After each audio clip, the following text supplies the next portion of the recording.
Liz Sumner, and this is I Always Wanted To, the podcast where I interview people who are doing things that others long to do. What have you always wanted to try?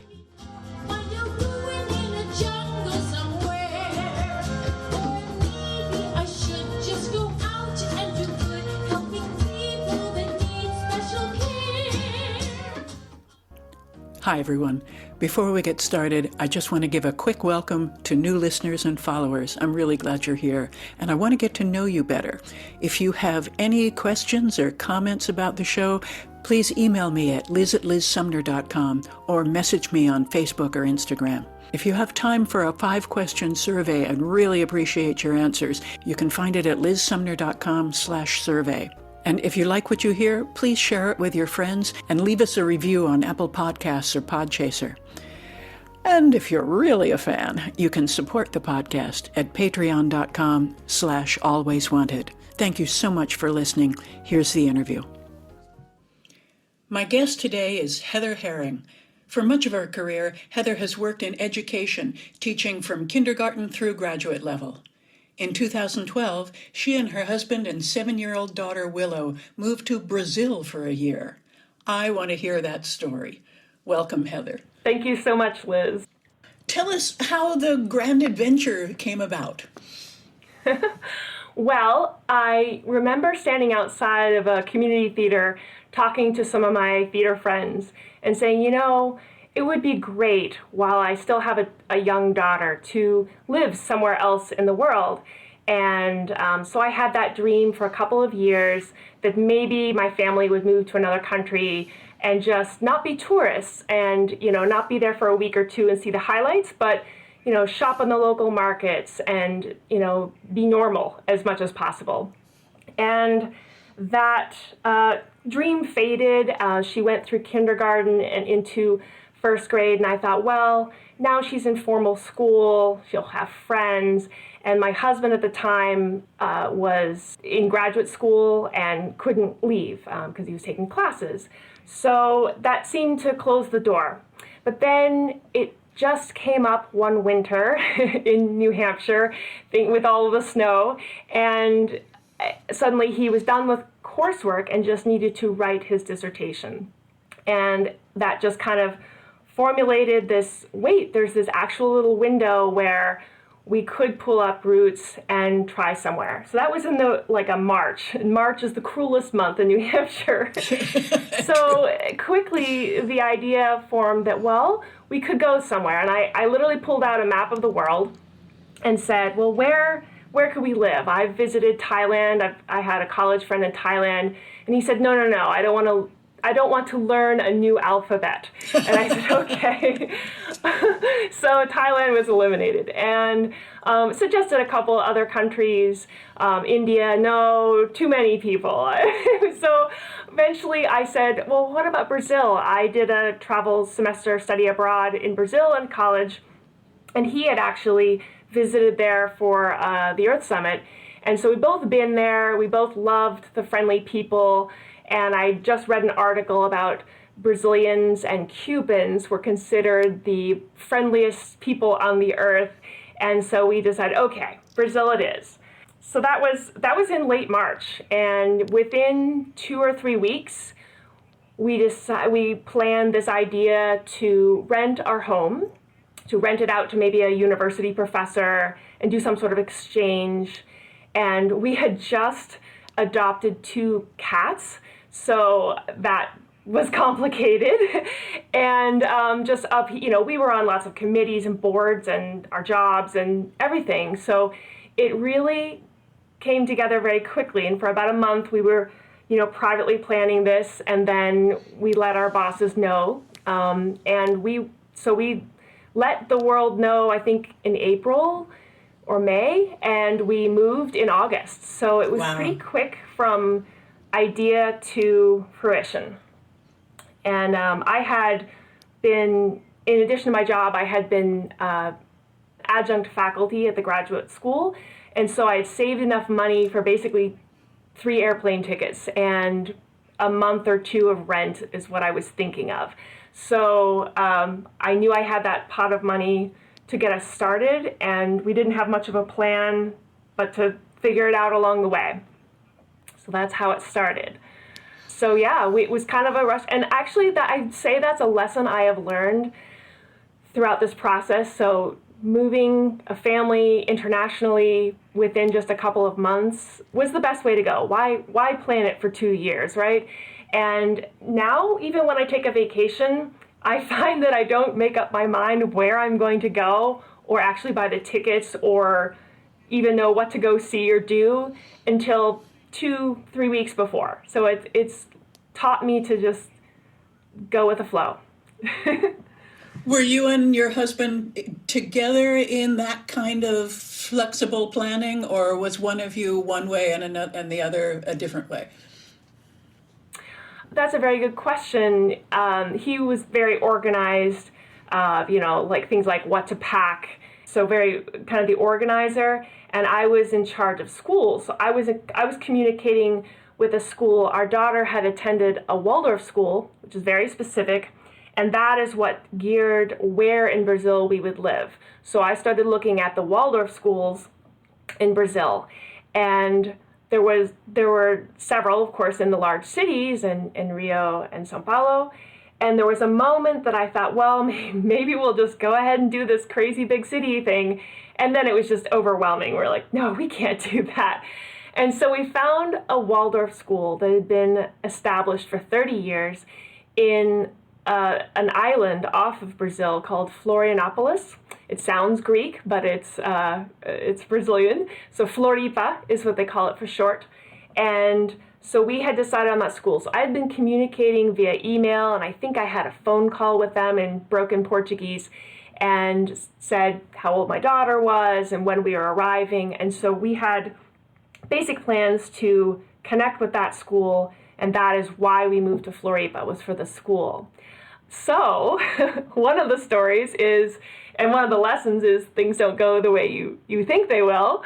So we moved our family, rented our house at the last second to a local Waldorf family, moved to Brazil, got off the plane, and on day 2, I think it was, we were staying in a bed and breakfast, and day 2 we went to visit the school where she would attend. And we thought, oh, it's lovely. You have to take a bus, but it's lovely and well established. Well, we came back the next day for the interview, and they explained to us, oh, she's in 2nd grade. Oh, we have 30 kids in the 2nd grade, and well, in 1st grade we have 32, and several with special needs. No, we can't accept her. And so we had moved to Brazil to a school that misunderstood us and maybe her grade or something, and didn't have room for her. So, and we're sitting at the table with the teacher and the principal, and I burst into tears, and of course this is in front of my daughter. You feel a little helpless. Well, they said, don't worry, there's a new school, down by the beach. It's a small kind of a establishing school. They have a couple of grades, and they have room for you, and they're wonderful. So we went down toward the beach in the, very residential beach area, and there was this little homemade school, and they welcomed her with open arms, and it was the best experience ever. I couldn't imagine it being any better than it was. It was just priceless. So things don't work out the way don't plan things, because they won't work out that way. And it was amazing. So, yeah. So how much Portuguese did you guys have before you left? Very interesting question. So in college, which was 10 plus years before that, I had studied abroad in Brazil for 3 months. And so I had taken classes on basic Portuguese, and I was there to study biology. So a lot of scientific words are similar. So you just add a little ista or ao at the end, and you have the same word, and you can understand it. So much easier to get along. And I was traveling with Americans. So the goal of this trip was to stay as far away from Americans and English as possible. And we did. So I had Portuguese, but I had lost most of it. I could understand some, but I was pathetic. My husband had studied Spanish in college, so he knew Spanish somewhat now, and was terrible. So it actually was harder for him because it's every third word is the same, and two other words are different. But we were in the south of Brazil, where you have a lot of Argentinians moved there, and actually a lot of our friends were Spanish speaking, and actually they taught Spanish at the school as well. So she had English class, Spanish class, and they spoke Portuguese. So she was in 3 languages, and she knew hello, my name is Willow. That's it. And and so we were definitely beginners, but by throwing ourselves into the culture, and the teachers at the school really didn't speak English at all. Like, they knew a couple of farm animals, that's it. And so it was a humbling experience for us, and we had to learn. Willow, like I said, had to learn Portuguese on the playground. So she just learned by what are the kids doing on the playground, what's left, what's right, how do you play this game. And by the end of our time, by halfway through, she had a native accent. She was fluent, completely fluent. She understood toddler. It wasn't about conjugating verbs. It was just speaking, and it was a different way to absorb the language, which was fascinating to watch a 7-year-old gain that knowledge. Was she ever afraid during any of this early process? I was amazed at her bravery. So I had a way of being with her when she was young, not to say, oh my gosh, this is going to be such a scary experience, you'll be so frightened, it'll be awful, because that brings up anxiety in anybody. So I would just say, okay, we're going to school now, it's going to be great. And definitely she held my hand, on that first day, but I was actually, when she arrived for her first day of school, they knew this American was coming, and I remember the words the children said at the school gate. When we arrived at the gate of the school, they said, Ela chegou, and they were so excited, and they were running to the teachers. They were like, she's here. They were just so ready to hug and kiss her and be Brazilian kids together. It was so welcoming. So she didn't have really a chance to be shy. I do remember we took her violin. We managed to bring her violin with her, and she was too embarrassed. They had a talent show, and they were like, oh, I am not going to play my violin at this talent show. And I said, okay, we'll just take it with us, that's fine. And then she did. If you just don't tell them that there's going to be anxiety, they do it. That would be different for the 17-year-old today, but definitely in elementary school, you just kind of go with the flow, and it all worked out. So it was humbling. So going to that first parent meeting, just trying to follow along, like, what are they saying to us?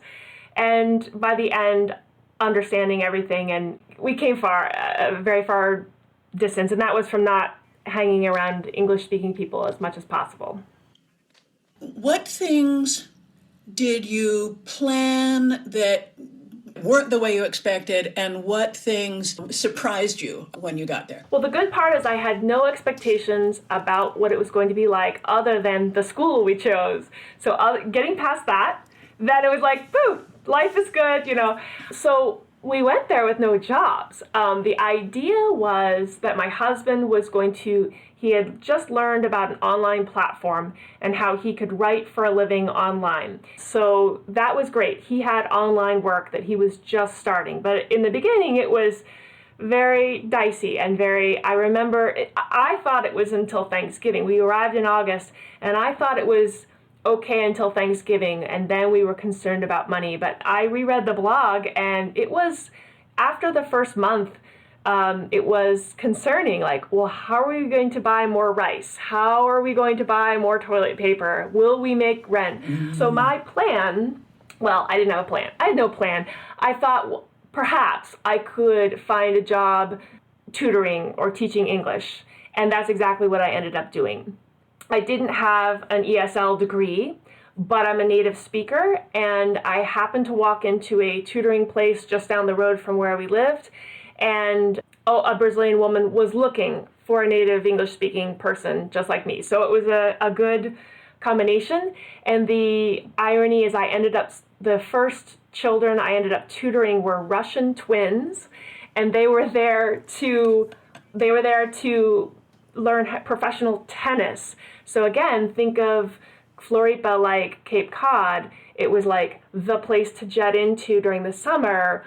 And so I guess Floripa is known as a place to learn tennis. They have a lot of high-end tennis courts for the wealthy. And so these Moscow twins at age 10 came in to, tune their game, and I was their English teacher. So that was fun. Then the Brazilian woman wanted to have her own program, and so I had to take a bus to a school in the north, and they were building things. That's the thing about Brazilians. Everything is just very entrepreneurial. Like, there are rules and everybody ignores them, and you get around things. There's always a loop, a way around things. There's always a way through the line. And so she approached her child's school and said, I want to build like an English school with it. And so in the playground, they were building a building, and I was teaching there, different age kids. So it was very just, it happened. So that's how I made my money. I did a little bit of online work as well, but that's what I did, and he ended up working online. So it was a very entrepreneurial situation for us.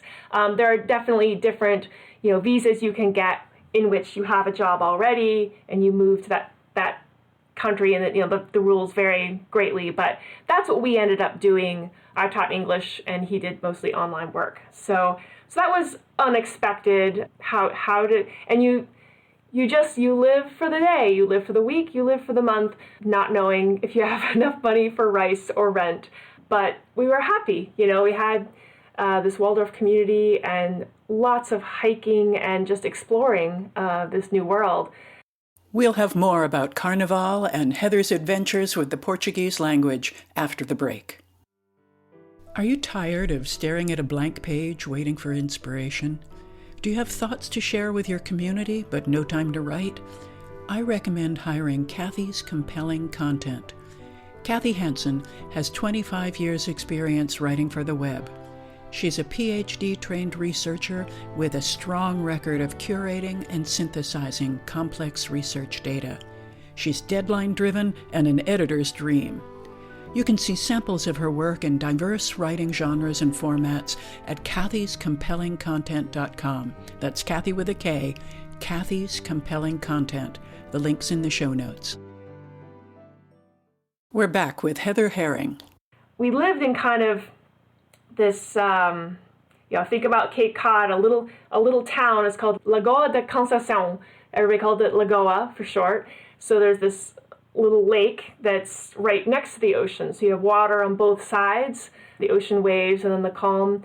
And this cute little, touristy town with a market. Everybody goes to market. You go, just everything about our lives. Grocery shopping every 2 days, for the daily bread and the vegetables, and cooking a lot. And the schools were only half day. So they had a long, I think it was 8 to 1 or 7 to 12, something like that. And then you came home for lunch and you had the afternoon off. So it was like a very different rhythm to the world than the rat race. But Floripa is kind of two areas. One side is this like tourist and fishing villages and little tourist towns.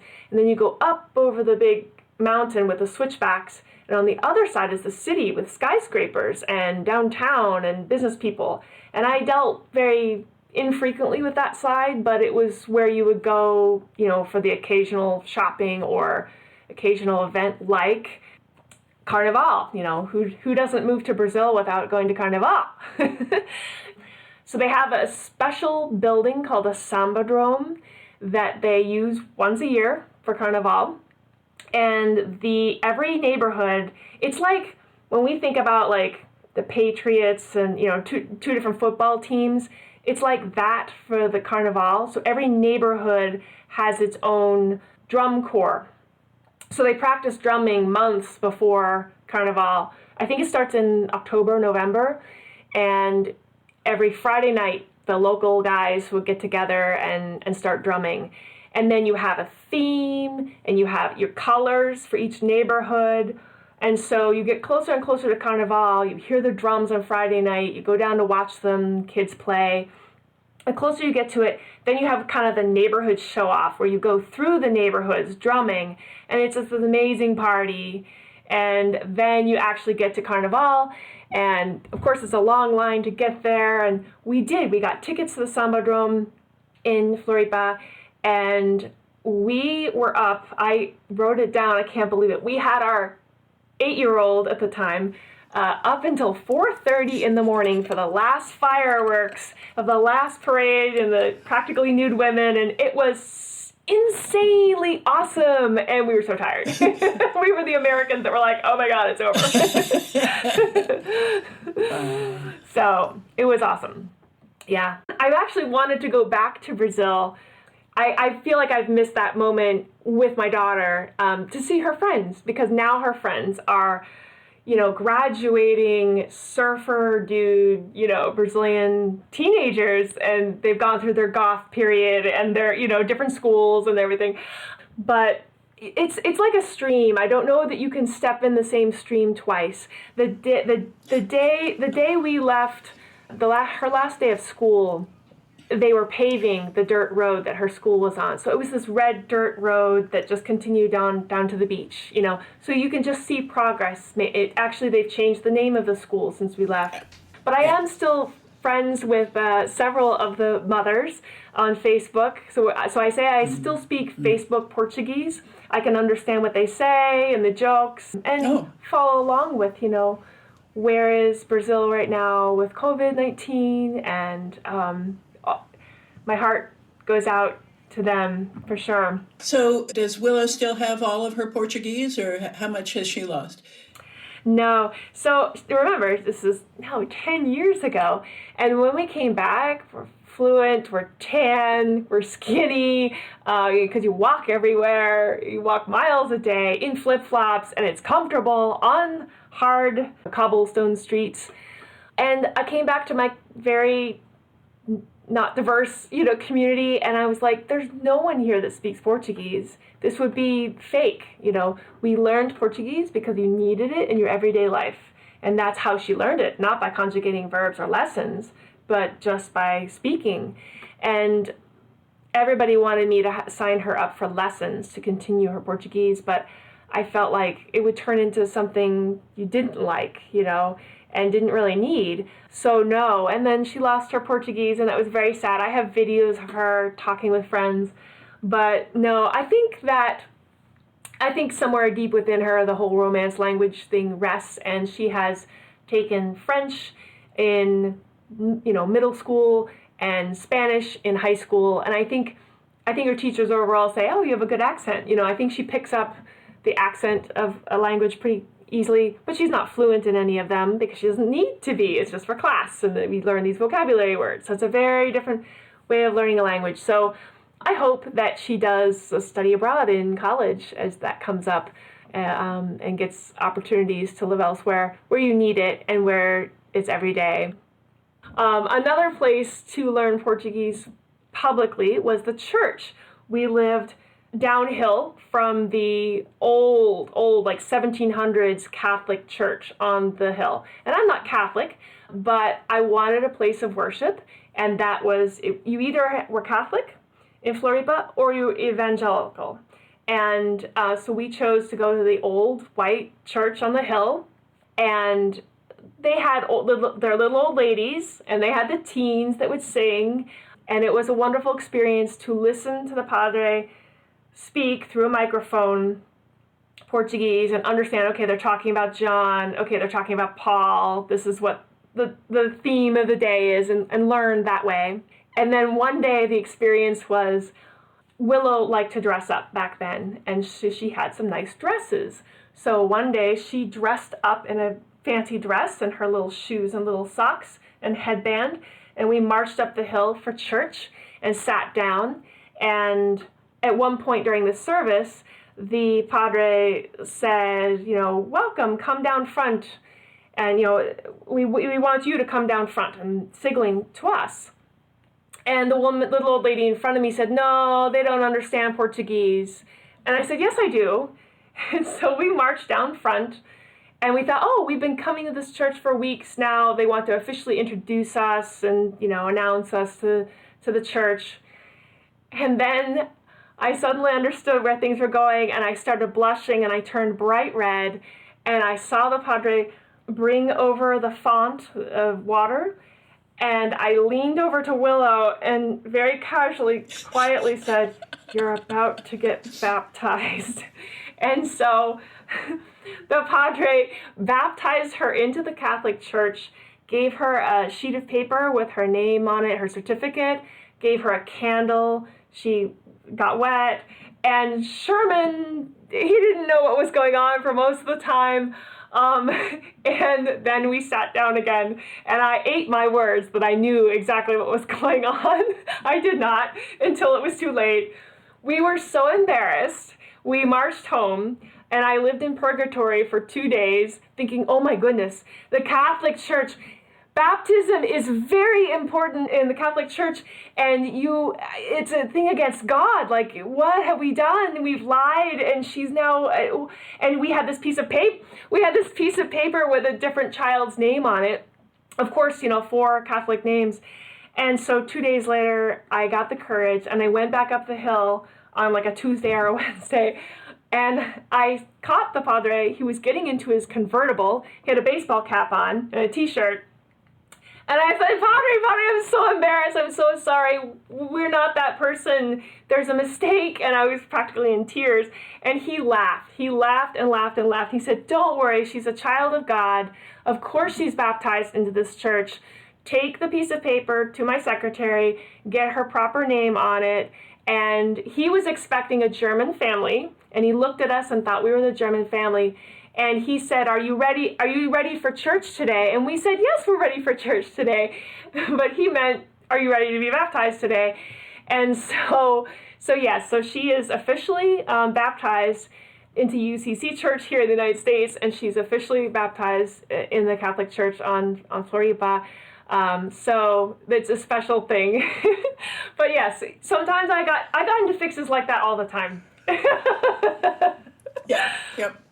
I know that feeling of understanding about 40% and going for it, and it makes life very exciting. It does. I mean, there's a lot to say for courage and humility as well. Well, but I'm struck by you have both the hey, let's just try it and see what happens attitude, but you also have the quality that made you say, I think I'll try a university, and maybe somebody needs a data researcher. That kind of outgoingness. Yeah. I can imagine it must have really served you, and that somebody without that would not be as well positioned in this kind of experience as somebody with those qualities. Well, I think it's, never let them see you sweat, even in Brazil. I mean, definitely I was shy or embarrassed or like, oh my gosh, this isn't going to work on the inside, but on the outside, I was like, hey, do you need some help? Or let me try some Portuguese on you. So yeah, I think it's kind of a tap dancing routine. You just go for it. And I think I got to see parts of the island, and I got to see experiences on the island that the locals hadn't seen. And so I just, like, it's a Saturday, we're going for a hike. We're going to go see these petroglyphs. We're going to go to the island off of the island, And I had to plan ahead a little bit because of money. It's like, oh, do we have enough money for the ferry? Do we have enough money to do this, thing? But it made it more precious. It made it more memorable. Mm-hmm. I have a little thing, if I can, read to you an example of the blog. So the blog I wrote was TG Adventure, for the Grand Adventure. So tgadventure.wordpress.com is the name of my blog. It's still up there. And basically I wrote all of it. Willow and my husband wrote a few entries, but I was basically the person documenting the trip. And I wanted to read a little excerpt from one of those days. Okay. Can we put the link to the blog in the show notes? Certainly, yes. Okay, good. So here was the first day of fall in U.S. time and the first day of spring in Brazil time. So it was the equinox day. I mentioned to a friend who is also living abroad that I feel us passing from the traditional honeymoon phase of living abroad to the grumpy part. She recognized the truth in this, and I read everywhere that these stages are normal and that the next phase is adjustment. And when I say grumpy, I mean one of us might be grumpy for 5 minutes and the other for the whole day. You just get to this precipice of where everything could come together or fall apart, and you decide how to balance it. This morning, after walking Willow over the stone bridge to the Lagoa and watching her zoom off in the Volkswagen Bug, I decided to keep walking. The sky was unbelievably blue, the seagulls were flying high over the water, and the boats were brilliantly yellow against the mountainous backdrop. Sheesh, people, I wish I had my camera with me. I guess I don't carry it around much anymore because I live here, and I don't need a camera around my neck making me stand out more than I do. Do I describe to you the beautiful Lagoa, the sky, the water, the peacefulness that was just to the left of me as I walked along the sidewalk that hugged the tiny beach and coast? But I could just as easily turn my head to the right and describe the noise of the cars rushing close past me along the road that also follows the water. Across the street lies the tourist strip, quiet now, but waiting for piles of people in the summer to eat at seafood restaurants and plastic chairs, stay in tiny posadas with a glimpse of this view, and eat pizza and risotto and drink from coconuts. In the evenings, the road becomes bumper-to-bumper traffic, even in the slow season. The loud cars, the broken cement, and running street dogs crowd my thoughts. And yet, it also faces this wellspring of beauty and freshness, Lagoa de Conceição, the path that takes me 30 minutes to walk briskly along the short end of the lagoon is where the middle class take their morning walk for exercise. Do I focus on the left or the right? Welcome to the first day of spring or the first day of fall. So that's my edit. It just kind of captured. I love that. There's lots of that. Yeah. So there were two ways to look at everything that I experienced there, and I chose to look at the Lagoa. I love it. I think that I was going to ask you for closing remarks, but that sounds like it. What's next on your travel wish list? That's a very good question, because I didn't necessarily say I'm moving to Brazil. I said I want to live someplace while my child's still young in a foreign country to become not the foreigner, right? To be not the estrangeiro, but to the mãe do Willow, the friend. I don't have a particular country in mind, or even if it's another country or this country. We have such a beautiful big United States of America, and it is, I've always said it's many countries in one country for sure, and more so today. But I do feel like there's warmth calling for me at a next phase of my life. I feel like I've really been involved with theater and local church, local events, and school, for Willow and this house, this property. But I'm feeling that, like, well, the kid's going off to college, maybe this is a time to do something new. But it can be scarier, because it would be like not coming back to the house that's just rented, or not coming back with people, be on my own. I don't know. So I don't have a place or time chosen, but I definitely have a lot of adventure left in me, and I want to pursue that. I don't want that to pass by. That's perfect. Thank you, Heather. My thanks to Heather Herring. You can find out more about her and her grand adventure in the show notes. I invite everyone to email me or message me and tell me what you've always wanted to try. I'm Liz Sumner, reminding you to be bold, and thanks for listening.